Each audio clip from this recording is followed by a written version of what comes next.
মেয়াদ উত্তীর্ণ কি যেন খেলে মানুষ ভুলভাল বকে, উল্টাপাল্টা কথা বলে। ওটা কি আমি জানি না, যেহেতু ওটা সেবন করার সৌভাগ্য হয়নি। সেই সৌভাগ্য যেন জীবনে না হয় সেই কামনাও করে। কিন্তু এই মেয়াদ উত্তীর্ণ শাকসবজি যারা বেশি খান তারা ইদানিং অনেক বেশি ভুলভাল বকতে শুরু করেছেন এবং তারা কেন যেন ভুলেই যাচ্ছেন যে যা বলছেন তা নিজের জন্য মহা সর্বনাশ হয়ে যাচ্ছে। এখন যদি মানে কেউ এরকম বক্তব্য দেওয়ার চেষ্টা করে যে 24-এর যে শেখ হাসিনা পতন, এটা আমেরিকা, এই পতনটা আমেরিকা করেছে, তাহলে কি হয়? তাহলে জুলাইয়ে যে আন্দোলন হলো, যারা আন্দোলন করলো, সামনের সারির নেতা হলো, প্রফেসর ইউনূসের কল্যাণে রাজনৈতিক দল করলো, সংসদে গেল, লাইমলাইটে আসলো, টাকা পয়সার মালিক হলো, তাদের সমস্ত ক্রেডিট কেড়ে নেওয়া হলো না? তো তাদের ক্রেডিট কেড়ে নেওয়া যখন হবে তখনও তারা কেন চুপ থাকে? রহস্যগুলো মেলে না। নিশ্চয়ই কনফিউশনের মধ্যে পড়ে গেলেন যে কার কথা বলছে। বাংলাদেশের মানে স্বঘোষিত মানে বিশ্বসেরা বুদ্ধিজীবী যিনি, ফরহাদ মজার, তিনি বলেছেন যে আমেরিকা বাংলাদেশের রেজিম চেঞ্জ করেছে, অর্থাৎ সরকার চেঞ্জ করেছে, কিন্তু ক্ষমতায় এখনও তারাই আছে, ক্ষমতায় আমরা যেতে পারিনি। মানে তিনি ক্ষমতায় যাওয়ার জন্য এত বেশি ব্যতিব্যস্ত হয়ে গেছেন, এত বেশি পাগল হয়ে গেছেন। আমার মনে হয় যে আরও বেশি মেয়াদ উত্তীর্ণ শাকসবজি তার খাওয়া উচিত, যেন ক্ষমতার মোহটা আরও বেশি তীব্রভাবে অনুভূত হয় এবং আবার একটা গণ অভ্যুত্থানের ডাক দেন। এবার আমেরিকার পরিবর্তে পাকিস্তানকে দিয়ে যদি রেজিম চেঞ্জ করানো যায় তাহলে তো 16 কলা পূর্ণ হবে। 7 কলা না, 16 কলা পূর্ণ হবে এবং 16 কলা যখন পূর্ণ হবে তখন স্বপ্ন সফলতার নৃত্য উৎসব সব কিছু আমরা চতুর্দিকে দেখব। শেখ হাসিনার সরকারের পতন আমেরিকার কল্যাণে হয়েছে, আমেরিকা করিয়েছে। এই সত্য যদি আপনি ফরহাদ মজার এই সমাজে প্রতিষ্ঠিত করতে চান তাহলে কালকে নাহিদ ইসলাম, সার্জিস, আসিফ, তাদের কি অবস্থা হবে, তাদের কি গতি হবে, তাদেরকে জনগণ কিভাবে দেখবে, কিংবা তারা যেভাবে বিতর্কিত হবেন সেই বিতর্কিত হওয়াটা তিনি কিভাবে ঠেকাবেন? কারণ তাকে তো জনগণের কাছে যেতে হয় না, তিনি ঘরের মধ্যে বসে থেকে কিছু মাসলা মাসাইল ছুড়ে দেন এবং তার ভাবশিষ্যরা সেই মাসলাগুলো নিয়ে ফিল্ডে সেগুলো প্রয়োগ করেন। কিন্তু যখন ভাবশিষ্যদের বিরুদ্ধে কথাবার্তা এভাবে বলতে থাকবেন ইনডাইরেক্টলি, তখন কিন্তু ভাবশিষ্যরাও এক সময় খেপে যেতে পারে। চলুন একটু জেনে দেখি ফরহাদ মজার কি বোঝাতে চাইলেন, ক্ষমতায় যাওয়ার জন্য এত বেশি ব্যতিব্যস্ত হয়ে পড়লেন কেন? তিনি কি বাংলাদেশের রাষ্ট্রপতি হতে চান, নাকি প্রধানমন্ত্রী হতে চান, নাকি তিনি যাদেরকে ক্ষমতায় নিতে চান তারা ক্ষমতায় যেতে ব্যর্থ হওয়ার কারণেই তার এত বেশি উল্টাপাল্টা বক্তব্য আমরা ইদানিং দেখছি? থাকবেন পলিটিক্স টিভির নিয়মিত আয়োজনে।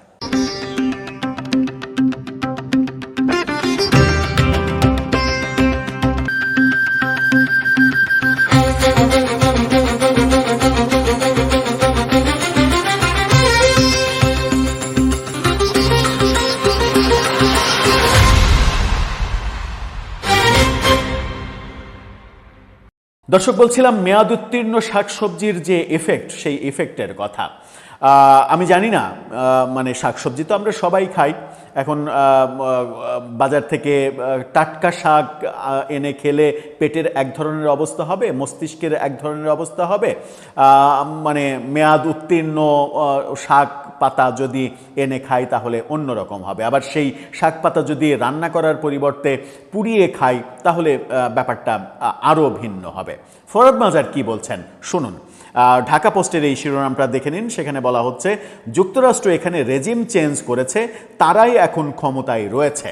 মানে যুক্তরাষ্ট্রই ক্ষমতায় আছে, তাদের পক্ষের শক্তি ক্ষমতায় আছে, আমরা ক্ষমতায় যেতে পারিনি, তার পুরো বক্তব্যে সেটাই আছে। এবং তিনি এটাও বলেছেন সামনে অনেক বড় বিপদ অপেক্ষা করছে।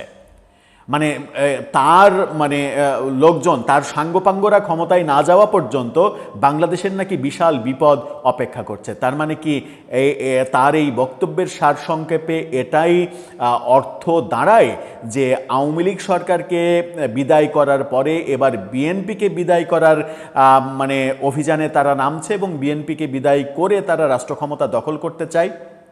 কি বলছেন তিনি, বিস্তারিততে যায়। কবি ও চিন্তক, মানে এই শব্দটা চিন্তক, এই শব্দটা তিনি নিজেই নিজের সাথে লেজুর হিসেবে লাগিয়ে দিয়েছেন, যেন মিডিয়া ব্যবহার করে এই শব্দগুলো। ফরাদ বাজার বলেছেন, যুক্তরাষ্ট্র এখানে রেজিম চেঞ্জ করেছে, তারাই এখন ক্ষমতায় রয়েছে, ক্ষমতা আমাদের হাতে নেই। তিনি শাপলা গণহত্যা ব্যাপারে কথা বলেছেন। শাপলা গণহত্যাকাণ্ডের বিচার চাই, হাসিনা ব্যবস্থা টিকিয়ে রেখেছে আমরা, মানে হাসিনা নেই কিন্তু হাসিনার ব্যবস্থা টিকিয়ে রেখেছি। টিকিয়ে কে রেখেছে ভাই? হাসিনা নেই, হাসিনার ব্যবস্থা টিকিয়ে তো আপনারাই রেখেছেন। নতুন রাজনৈতিক বন্দোবস্ত দেওয়ার নাম করে আপনার শিষ্যরা, যাদের পকেটে 2 টাকা 5 টাকা থাকতো না, যারা টাকা বাঁচানোর জন্য হলের গণরুমে থেকে ছাত্রলীগ করতে বাধ্য হতো, তারা কিভাবে প্রাডোতে চড়ে, তারা কিভাবে মার্সিডিজ গাড়ি চালায়, তারা কিভাবে BMW চড়ে, তারা কিভাবে এত টাকার মালিক হয়ে যায়, তারা কিভাবে নির্বাচন কমিশনে নিজের টাকার হিসাব দিতে গেলে আমরা দেখি তারা লক্ষ লক্ষ কোটি কোটি টাকার মালিক হয়ে যায়, তারা কিভাবে 100, 150, 200 গাড়ি নিয়ে শোডাউন করে, তারা কিভাবে ইন্টারকন্টিনেন্টাল হোটেলে 1500 মানুষ নিয়ে ইফতার করে, টাকা কোত্থেকে আসে? তাহলে কি হাসিনার রাজনীতিকে আপনি সমালোচনা করার বিন্দুমাত্র অধিকার রাখেন? নতুন রাজনৈতিক বন্দোবস্ত কি দিয়েছেন আমাদের? কোনো কিছু দিয়েছেন? ওই একই মানে গিবত গাওয়ার রাজনীতি, ওই একই টাকা কামাই করার রাজনীতি, ওই একই একে অন্যকে পরাস্ত করার রাজনীতি, কোনো নতুন কিছুই তো আমরা দেখিনি, আপনাদের কাছ থেকে পাইনি বলেই বিগত 12ই ফেব্রুয়ারির নির্বাচনে পুরনো দিকেই মানুষ ঝুঁকেছে, নতুন দিকে ঝুঁকেনি মানুষ। তিনি আর কি বলছেন? তিনি বলছেন যে নির্বাচনের মধ্য দিয়ে হাসিনাকে উৎখাত করেছে। নির্বাচনের মধ্য দিয়ে আপনি হাসিনাকে কিভাবে উৎখাত করলেন? হাসিনাকে কি নির্বাচন করতে দিয়েছেন? হাসিনাকে তো নির্বাচনের বাইরে রেখেছেন। আপনি বলেন যে প্রশাসনিক ক্ষমতা দিয়ে হাসিনাকে উৎখাত করেছে, যেমন আপনি বলছেন যে যুক্তরাষ্ট্র এদেশের রেজিম চেঞ্জ করেছে। আপনার এই কথা যদি সত্য হয় তাহলে এটা কি এক ধরনের ভণ্ডামি হয় না?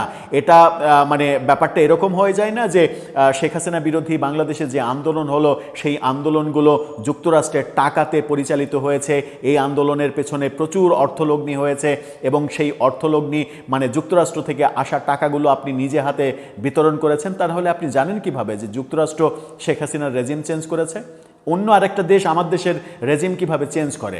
শেখ হাসিনার পতন তো হয়েছে ছাত্র আন্দোলনে, কোটা আন্দোলন থেকে শুরু করে সেটাতে গ্যাঞ্জাম শুরু হলো, তারপরে 1 দফার আন্দোলন হলো, সেই আন্দোলনতে শেখ হাসিনার পতন হলো। এখানে যুক্তরাষ্ট্র থেকে আসলো? তার মানে যুক্তরাষ্ট্রের ডিপ স্টেটের যে কয়জন এজেন্ট ছিলেন তার মধ্যে আপনি অন্যতম, এবং টাকার এই ভাগ বাটোয়ারাটা আপনি করেছেন। অর্থ তো তাই দাঁড়ায়, আপনার এই বক্তব্যের অর্থ তাই দাঁড়ায়, এবং আপনার এই বক্তব্য বিপ্লবীদের, জুলাই আন্দোলন যারা করেছে তাদেরকে অসম্মানিত করে, তাদেরকে বিতর্কিত করে, এবং তাদেরকে এমনভাবে বিতর্কিত করে যে যুক্তরাষ্ট্র শেখ হাসিনাকে সরিয়ে দেওয়ার জন্য এদেশের এই কয়েকজন ছাত্র নেতাকে ব্যবহার করেছে, তাদের প্রচুর টাকা দিয়েছে, তাই তারা আজকে অনেক বড়লোক হয়েছে। এই মিনিং যদি কেউ দাঁড় করায় তাহলে ওই ছাত্ররা, ওই বিপ্লবীরা তো আপনার বিরুদ্ধে দাঁড়াবে, কারণ আপনি তাকে আপনার ডেফিনেশন দিয়ে, আপনার ন্যারেটিভ দিয়ে আপনি তাদেরকে বিতর্কিত করছেন শেখ হাসিনাকে সরিয়ে দেওয়ার ক্রেডিট যুক্তরাষ্ট্রকে দিয়ে। আবার বলছেন যে রেজিম চেঞ্জ হয়েছে কিন্তু ক্ষমতা তাদের হাতেই আছে, মানে বিএনপিকে কি বলছেন যুক্তরাষ্ট্রের এজেন্ট? তাহলে যুক্তরাষ্ট্রের সঙ্গে যে প্রফেসর ইউনূস আপনার প্রিয় অভিভাবক যে চুক্তি করলেন ক্ষমতা থেকে, মানে নির্বাচনের 3 দিন আগে, 72 ঘন্টা আগে, সেই চুক্তি সমর্থন করলেন কেন আপনারা? আপনার পক্ষে যাদেরকে ক্ষমতায় নিতে চান তারা কেন সমর্থন করলেন? তারা কেন এখনো চুপ করে আছেন? কেন সেই চুক্তির বিরুদ্ধে কথা বলছেন না? যদি বিএনপি একা একটা অবস্থান নিত, আপনাদের অবস্থান যদি ভিন্ন হতো এই ক্ষেত্রে প্রফেসর ইউনূসের চুক্তির ব্যাপারে, তাহলে বলা যেত যে বিএনপি তার স্বার্থের জন্য এটা করছে, আপনারা স্বার্থের কথা চিন্তা করছেন না কিংবা করেননি, এই কারণে যুক্তরাষ্ট্র আপনাদেরকে ক্ষমতায় আনেনি। সেই সংজ্ঞাও তো দেয়া যাচ্ছে না, সেই সংজ্ঞাই তো আপনাদেরকে ফেলা যাচ্ছে না। কারণ আপনারা তো এখনও আমেরিকার দালালিই করছেন, আমেরিকার বিপক্ষে, আমেরিকার এই চুক্তির বিপক্ষে একটি কথাও বলছেন না। আবার বলছেন আমেরিকা বাংলাদেশের রেজিম চেঞ্জ করেছে। আমেরিকা কিভাবে বাংলাদেশের রেজিম চেঞ্জ করবে? সেটা কি পারে? কখনো পারে? সেটা তো সত্য হলেও মানে স্বীকার করার মানে ব্যাপার হতে পারে না। কিন্তু আপনি একাধিকবার, শুধু আজকে না, মানে একাধিকবার এই কথাটা বলেছেন, ডিপ স্টেটের কথা। ডিপ স্টেট সরকার পরিবর্তন করেছে, এখন বলছেন আমেরিকা রেজিম চেঞ্জ করেছে, ক্ষমতা এখনও তাদের হাতেই রয়েছে, আমরা ক্ষমতায় যেতে পারিনি, সামনে বিপদ অপেক্ষা করছে। এই কথাগুলো বলার মানে কি? এই কথাগুলোর বলার মানে এটাই যে ভাগবাটোয়ারাতে আপনার একটু কম পড়েছে। শুধু মানে যদি এই মানে কেউ করতে চায় তাহলে কি তার অপরাধ হবে? আপনার কথার মিনিং তো তাই দাঁড়ায়। তিনি আর কি বলছেন? তিনি বলছেন যে বিএনপির ভূমিকা প্রসঙ্গে এনসিপির আহ্বায়ক নাহিদ ইসলাম বলেছেন মানে হেফাজতের 5 মের ঘটনা, অনেক কথা বলেছেন। এবং ফরহাদ মাজার যেটা বলেছেন সেটা হচ্ছে যে সামনে আমাদের বিপদ অপেক্ষা করছে। এবং মজার ব্যাপার হচ্ছে যে এই মানে সেমিনার, সভা, সিম্পোজিয়াম তারা কিন্তু সব এক জায়গায় হয়ে করে। যেমন মানে ফরহাদ মাজার যেখানে, সেখানে নাহিদ ইসলাম, সেখানে সরোয়ার তুষার, সেখানে ওই এনসিপির আরেক নেতা, ওই নেতা, ওই নেতা, ওই এক পক্ষের।